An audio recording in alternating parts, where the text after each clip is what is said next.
Lahat. Good evening po. So, sa simula po natin, mag-pray na po muna tayo. Sige po, thank you Father, thank you Jesus, thank you Holy Spirit. Maraming salamat po Lord for this day Lord, at kami po ay maaari makinig ng inyong salita Lord. Kayo po ang patuloy na mangusap sa aming puso't isipan Lord. Ito po ay aming maunawaan, i-reveal niyo po sa amin Lord ang inyong nais na sabihin, ang inyong mensahe sa amin for today. With Jesus' name, Amen. Amen po. Okay po.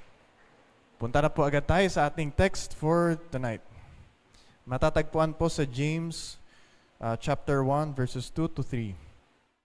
Sabi po doon, "Consider it pure joy, my brothers and sisters, whenever you face trials of many kinds, because you know that the testing of your faith produces perseverance." Ayun po, purihin po ang pagkabasa ng salita ng Panginoon.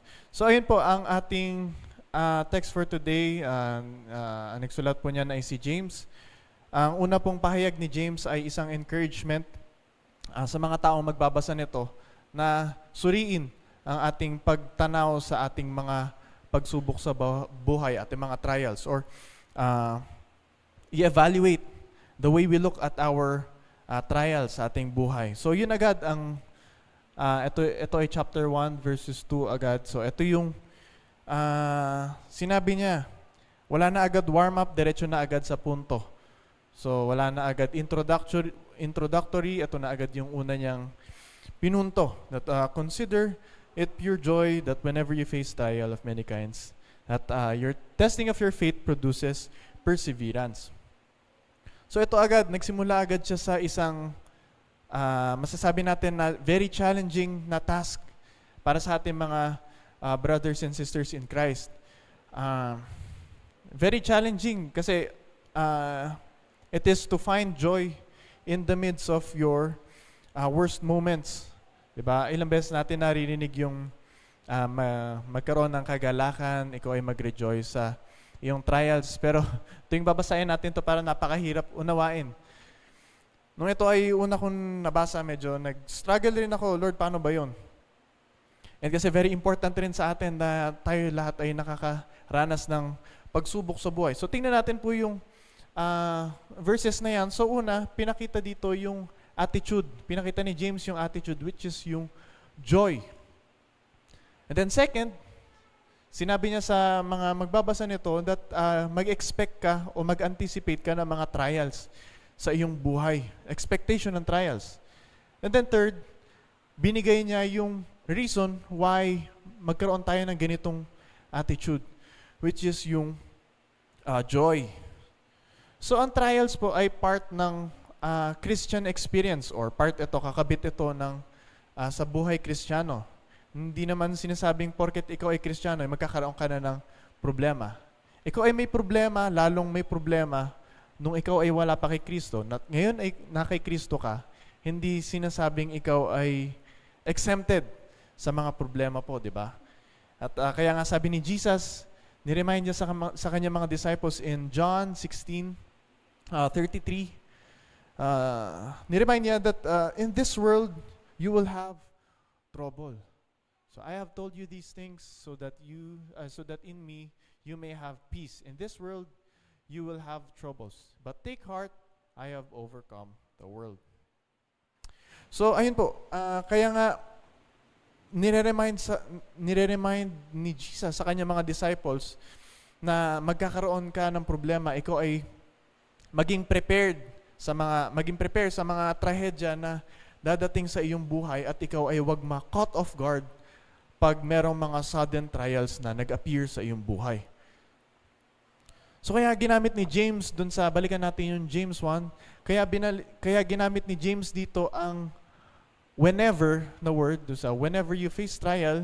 Whenever means it typically expressing surprise or sudden. Ito po yung nabasa ko sa definition ng whenever.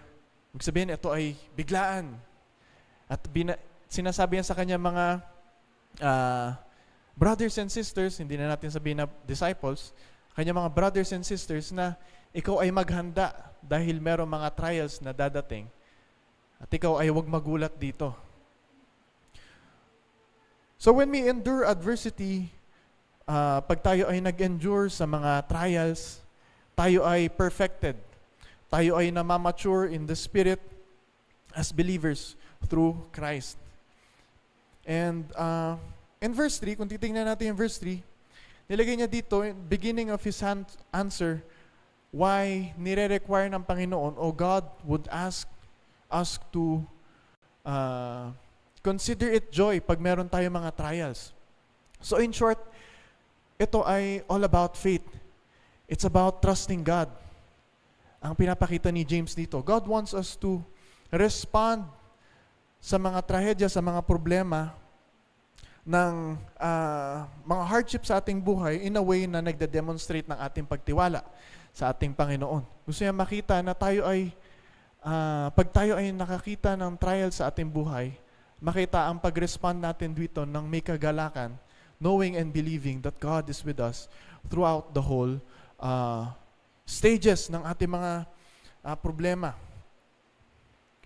Iniinyaan tayo ni James na tignan natin ang ating mga problema, ating mga trials as opportunity to grow and strengthen our faith. Tingnan natin yung, sabi ko po kanina, opportunity. Tingnan natin yung version ng NLT po, ng James 1 verse 2-3. So yan, dear brothers and sisters, when troubles of any kind come on your way, consider it an opportunity for great joy. Opportunity.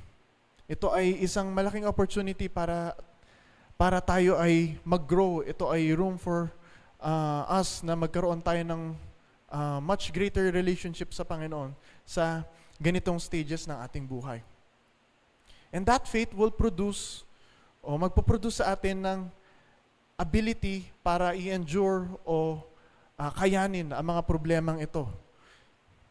So tingnan po natin yung joy. Binanggit po natin kanina ang joy. Consider it joy. Ang Greek po ng joy, hindi ko po naibigay po pala, no? Ang Greek po ng joy is charan. Charan. So charan, hindi ko po alam kung nabanggit na po ito many years ago. So charan is joy, gladness, or source of joy. So same word, yung charan o joy, same word na ginamit po when angels spoke to the shepherds declaring the birth of Christ. Sabi that, do not be afraid, for I bring you good news that will cause you great charan. So, great joy. And same joy rin po na binanggit ni Jesus Christ sa John 16:22. Tingnan po natin John 16:22.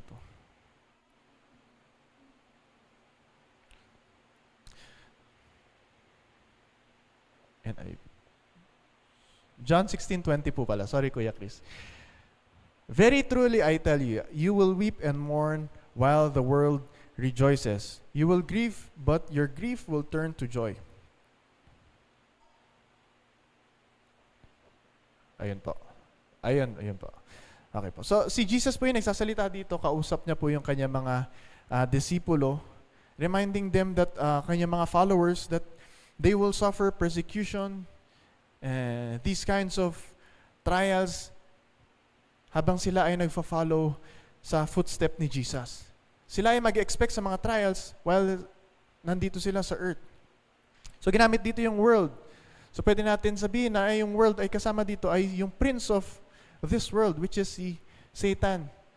So, pag nakikita po ng mundo na tayo ay nagdudurusa, pag tayo ay nasa gitna ng ating battles, ng temptation, galak na galak po ang mundo, galak na galak ang doon sa darkness. Waiting sila na tayo ay mag-give up, tayo ay mag-turn away from God at mag-rely tayo sa mundo, mag-rely tayo sa kaaway. Yun po ang inaantay ng world. Kaya po sabi dito that the world rejoices. But promise po ni Jesus that your grieve, but your grief will turn to joy. Ito ay pangako ni Jesus. That there is a greater purpose sa ating mga sufferings. Ito po ay ilang beses na natin na-tackle sa Bible study po natin. Kung pwede pa po tayong tumalon sa isa pang verse, John 16:21, yung susunod po. Ito po ay na-mention na ni Pastora sa ating ah, sa ating Romans 8 na series sa Bible study, kung kayo po ay na-attend. Ito po ay yung suffering ng woman na nagdadalang tao. Tatandaan po natin. Totoo. So a woman giving birth to a child has pain because her time has come. But when her baby is born, she forgets the anguish because of her joy. That a child is born into the world. So pinapakita po dito sa 9 long months na nagdadalang taong ang isang tao, alam naman po natin na hindi biro ang pagdadalang tao, di ba po, ang daming sakripisyo, hindi ka pwedeng kumain ng ganito, hindi ka pwedeng, kailangan i-maintain mo ang ganitong pagkain, hindi ka pwedeng gumala pag ganitong months ka na, at meron pa yung mga physical pain. Hindi ko po ma-imagine, pero syempre, nakikita ko sa mga sa mukha ni Sister Nicole, nung si Tepi po ay nasa loob ni Sister Nicole, siya po ay may proseso na nagsasuffer rin po siya. Maaring hindi po parehas ng suffering ng ibang mothers, pero ito ay no-overcome ng kanyang joy dun sa proseso habang siya po ay nasasakitan minsan dahil nilook forward niya yung very day na mahahawakan niya si Tepi pag lumabas ito sa kanyang tiyan. So malilimutan na po niya yung kanyang anguish tulad ng sinabi ni Jesus dito. And that's why maraming mothers, even sa time na naghihirap sila sa pag-contract, tama po ba yung term ko? Pag nagko-contract, alam ko po yun, nag-aral po, doktor po ako dyan. So ayun po, so yung mga ganong sufferings po, ito po ay hindi sila masyado magdadwell dito sa kanilang pain, sa kanilang suffering, dahil sa joy na nasa kanilang puso. Dahil merong reward after ng 9 long months. Pero sa iba naman po, especially dun sa mga taong wala po kay Christ, first day pa lang po ng kanilang pagbubuntis, nagsisisi na po sila. Or ayaw nila, dinireject nila ang fruit of the womb. So yung trials po ay make or break sa ating pong faith or ating relationship sa ating Panginoon na si Jesus. Ito po ay make or break. Ano po ba ibig sabihin nun? Na pag ikaw ay nagdaan sa ganitong problema, kunwari ikaw po ay nagkasakit, sabihin po natin, ang taong ito ay nagkaroon ng malubhang sakit. Maring ang kanyang experience na ito, dahil minsan nandun na siya sa nag-iisip na hindi siya gumagaling, maring ito ay mag-result ng kanyang pag-turn away kay Jesus. Tama po, mali. Di ba po, may tendency na ganun ang ating mga kapatiran. Pero meron rin pong mga taong titignan ito as an opportunity para sila po ay mag-draw closer sa Panginoon or maging dependent lalo sa ating Panginoon. So maring ito ay makapagpalayo sa atin sa Panginoon or ito ay makapagpalapit sa atin sa Panginoon. Kung pwede ko pong gamitin example si Sister LV. Sister LV po, napakaganda ng kanyang testimony. Nagkaroon po siya ng trial, yung kanya pong pain sa shoulder, at ilang beses niya pong pinagpe-pray ito. Hindi naman po isang beses pinag-pray at gumaling na po. Nakikita po natin na pupunta po siya sa likod, magpapapray po sa SAF o kay La Pastora. Ikita po natin yung hardship na nagmamanifest sa kanya po. Pero meron pa rin pong joy na nakikita sa loob-loob po ni Sister. That's why siya po ay patuloy na nagkikling sa kanyang pananampalataya kay Jesus, knowing and believing that in the future, magkakaroon po siya ng healing. And nagkaroon po siya ng healing. The other Sunday, nakita po natin ang testimony niya, hindi niya makontain ang kanyang joy sa kanyang sarili dahil ito yung attitude o ito yung nagbunga sa kanyang pinagpe-pray, sa kanyang journey na ito. Nagkaroon siya ng lalong mas magandang relationship sa Panginoon. Amen po. Ang ganda po ng testimony ni Sister at ina-encourage ko po kayo na kung kayo ay may battle, i-share nyo rin po ito sa ating mga kapatiran para nasusubaybayan rin po natin at na sasamahan ka po namin in prayer. At magkaroon rin po tayo ng magandang testimony. So pag ganun po yung nangyari sa atin, na-endure po natin yung ating trials, After nun, titignan na po natin ang mga problema, manilang to. Kasama ko si Jesus eh.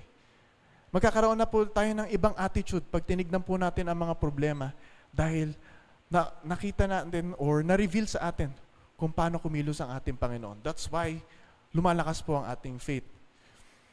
So ang tema po ng Book of James,